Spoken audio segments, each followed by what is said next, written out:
Is Joel Hans Embiid a top 5 player currently in the NBA? And my short answer to that is no. I do believe he is the front runner for the 2021 MVP, but he's still not the top 5 player in the league. And I am going to name 6 players ahead of him. Hold up, wait a minute. Y'all thought I was finished. When I bought the ass tomorrow, y'all thought it was rented. Flexing on these niggas, I'm like Popeye on the spinach. Double M, yeah, that's my team. Rose, the captain, I'm lieutenant. I'm the type of can the men cast and grind like Joel Embiid is having by far the best season by any player in the league, which is why I believe he is the front runner for the MVP. Just listen to this. This man is averaging 30 points, 11.5 rebounds, 3 assists, practically 1.5 blocks per game. On 52, 41, 86 splits. That is just crazy for a center. And shout out to Jokic. He has even better numbers. But he has a little bit better numbers, but his team's a little worse. And you know what I'm saying? The Sixers have the second best record in the league. So, yeah, suck it, Jokic. Embiid is the MVP. But shout out to Jokic. Shout out to Embiid. In an era where we thought centers were dead, we had Roy Hibbert and Joakim Noah as the best centers in the league just like 3-4 years ago, which is crazy. How we go from Roy Hibbert to Joakim Noah, who were fringe top 20 players, to possibly 2 top 5 players in the league. Now, I'm not saying they're in the top 5 because, spoiler alert, they're not in the top 5 in my eyes.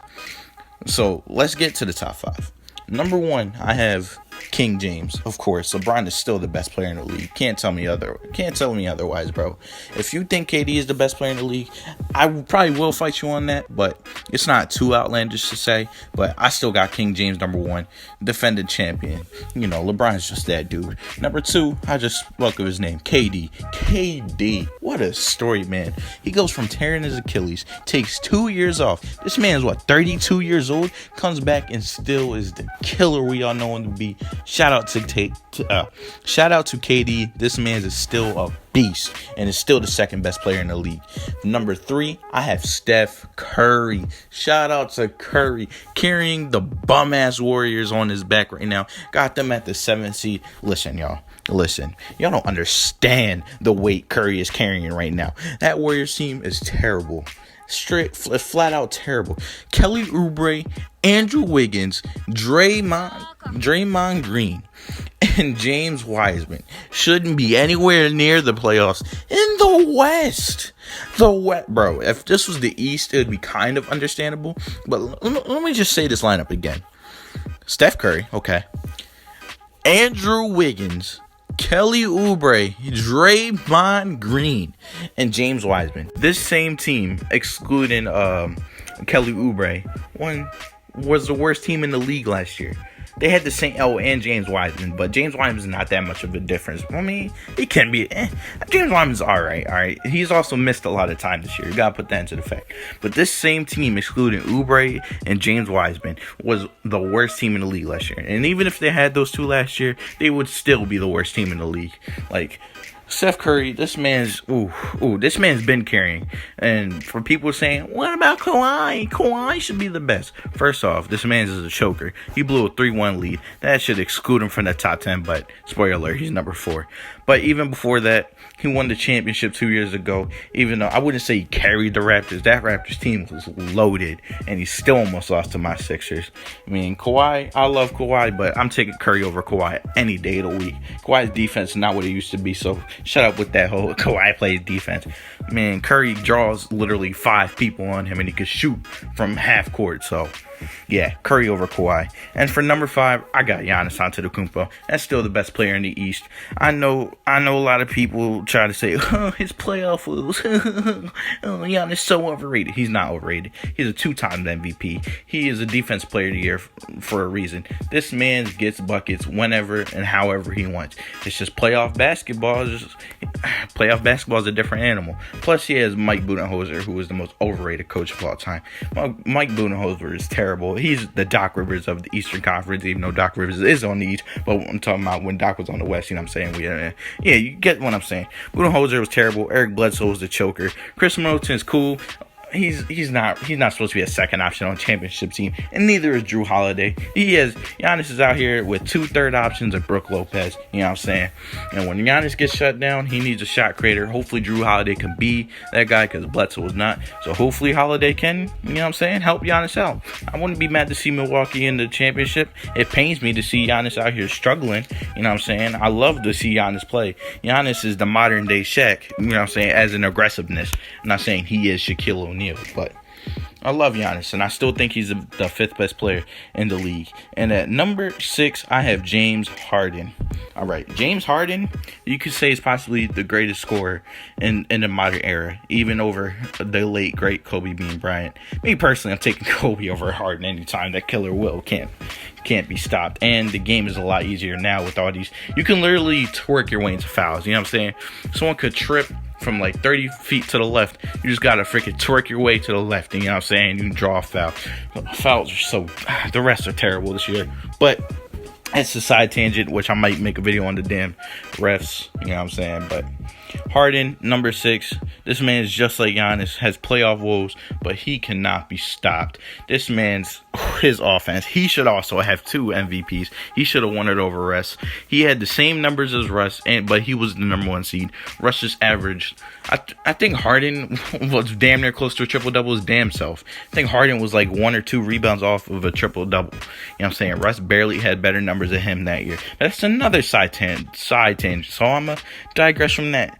Fact of the matter is, Harden's a beast. Whether he's in Houston, whether he's in Brooklyn, whether he's in New York. No matter what team Harden is on, he's a beast. All right. And then at number 7, I have Joel Embiid. At number 8, I have Nikola Jokic. At number 9, I have Damian Lillard. And then number 10, I have Luka Doncic. Now, you guys are probably saying, yo, your list is trash. You guys are crazy. First off, Jokic is better than Embiid. Damian Lillard and Luka Doncic is so low. Well, did you not just hear Giannis, Harden, Kawhi, Curry, KD, LeBron, and Embiid? I'm taking Embiid over Damian Lillard any day. I'm taking Embiid over Luka as of right now. You know what I'm saying? The reason I say any day for Damian Lillard is because this man consistently comes up short in the postseason. Yeah, I know. He waited to the Western Conference Finals 2 years ago. Yeah, blah, blah, blah. But guess what? He versed the Golden State Warriors without Kevin Durant. That's beatable. I know they had Klay Thompson. They had Curry. They had no bench. Draymond is just Draymond. You had a fully loaded team. CJ McCollum went crazy in that second round. Where was Dame time then? There was a KD-less Warriors. That was for anyone to take a game. But the reason Curry is the 3rd best player in the league is because he destroyed Dame in that series. Went bonkers against him. Yeah, I'm not a big fan of Dame. He was a late bloomer too. Well, not as a late bloomer, I don't mean it was like bad. Like he wasn't like Victor Oladipo. He's always been good enough to be an all-star, but he's recently shaped himself into a superstar when he beat Russell Westbrook in the playoffs. That's really not an accomplishment in my opinion. But what am I to say? You know what I'm saying? Embiid fell short to the Boston Celtics. Fell short to Toronto Raptors. He fell short in the playoffs. Embiid's 26. Embiid's 26. Dame is damn near 30 years old. What was Damian Lillard doing at 26? He did have that game winner. Oh, chill out. 0.9 seconds. He sent the Rockets home. What did he do for the rest of the playoffs? What did he do when LaMarcus Aldridge left? Damian Lillard, he's great in the regular season. He's a great point guard. But I'm taking Embiid. Embiid's career is no slouch. He's made the playoffs every year of his career besides the 2 years he missed in the 31 games. But the years where he's relatively healthy, he's made the playoffs and he's been big time in the playoffs. His team hasn't been big time. He's never had a coach. I know Terry Stotts isn't known to be the best coach either, but come on, Brett Clown, Terry Stotts. I'm taking Terry Stotts any day of the week over Brett Clown's clown ass, bro. Brett Brown was the worst coach. Well, one of the worst coaches, like in the 2000s. You had Nick Boylan, Jim Boylan, whatever his goddamn name was. The dude for Chicago Bulls was completely horrendous. The only difference between Brett Clown and Jim Boylan was Jim Boylan only had a Zach LaVine, a young Zach LaVine, and had terrible players. Brett Clown had 2 top 20 players in the league. All right, so Brett Clown looked better, but in reality, Ben Simmons and Embiid made him look okay. All right, okay at best. If Brett Clown was the coach of the Bulls, the Bulls fans would be calling him the worst of all time as well. And Jim Boylan was here, the Sixers would have still won 50 games, all right? We didn't win 50 games because of great coaching. We won 50 games because we had a top 10 player, Joel Embiid, and a top 20 player in Ben Simmons. So, yeah.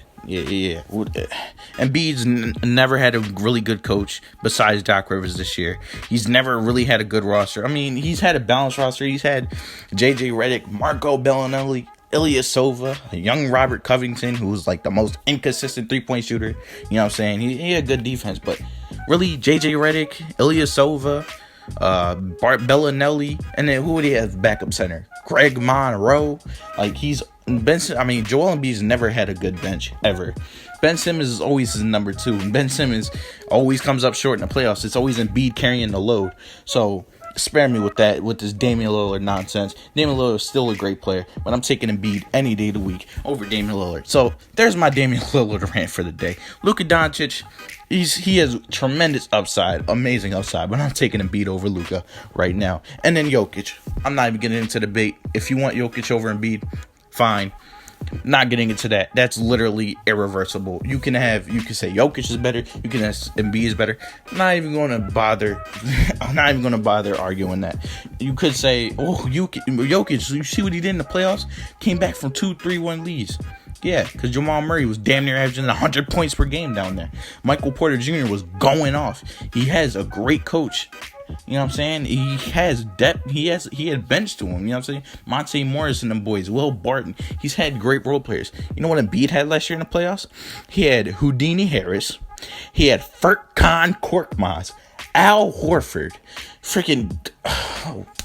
Oh, gosh, bro. Brett Clown is his coach. Embiid had the worst playoff roster last year. He had the worst roster last year. And Embiid was still putting a 30 on them Boston Celtics, bro. He didn't even have Ben Simmons. So spare me with that. If Embiid was on them Nuggets teams, he's beating the Clippers and he's beating the Jazz as well. All right.